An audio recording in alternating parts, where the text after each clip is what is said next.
ফেসবুকে দেখলাম ইলিশ মাছের দাম নাকি অনেক কমে গেছে। আমাদের এখানে তো মনে হচ্ছে ভ্যানেই দিয়ে দিবে। তাই আমি দৌড় দিয়ে বাজারে চলে গিয়েছিলাম ইলিশ মাছ কেনার জন্য।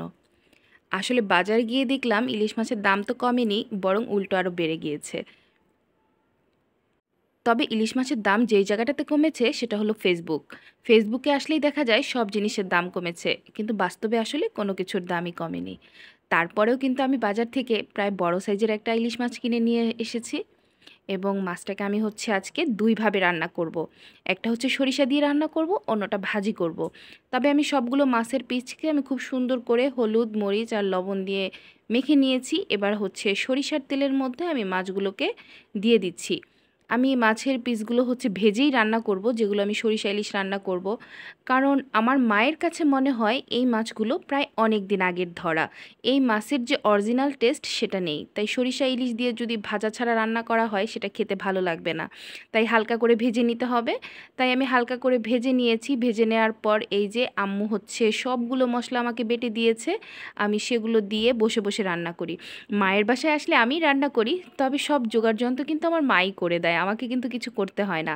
আমি একদম নবাবী স্টাইলে বসে বসে রান্না করি। আর আমার মিম কখনোই রান্নাঘরে আসে না, তবে তার মা যদি রান্না করতে আসে সে কিন্তু আমার পাশ থেকে একেবারেই নড়ে না।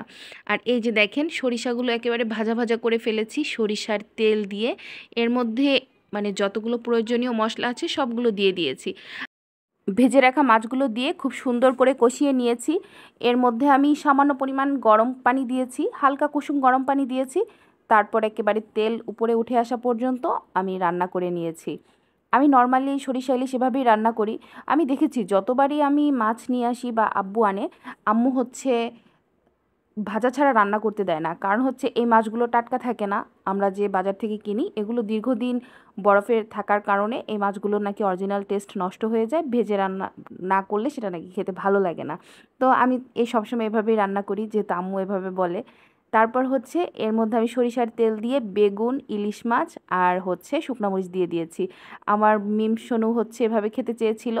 আর এটা মজার একটা জিনিস, এটা চান্দা মাছ। কে কে চিনেন আমি জানি না, তবে আমার আব্বু আমি এটা ভীষণ পছন্দ করি। আর এর মধ্যে আম্মু কাঁচামরিচ, তারপর রসুন এগুলো দিয়েছে। আর আমি পাশেই মাটির চুলায় মাছ ভাজি করছি আর পাটার মধ্যে এগুলো বেটে নিচ্ছি। আর এর মধ্যে কিন্তু সব কিছু মা দিয়ে দিয়েছে, একেবারে লবণ সহকারে যা কিছু দিতে হবে সব রেডি করে রাখছে। আমি এগুলোকে পাটায় বেটে নিচ্ছি। আর এই যে ওগুলো হয়ে গেছে, আমার মাছ ভর্তা করাও হয়ে গেছে আর ইলিশ মাছও হয়ে গেছে। আমার ছোট্ট একটা দিন, ছোট্ট একটা ছুটির দিন। আমার প্রায় সবগুলো ছুটির দিন এমন আনন্দেই কাটে আমার মায়ের বাসায়, আমার পরিবারের সাথে। আর যারা আমার ভিডিও নিয়মিত দেখেন প্লিজ একটু কমেন্টস করে জানাবেন।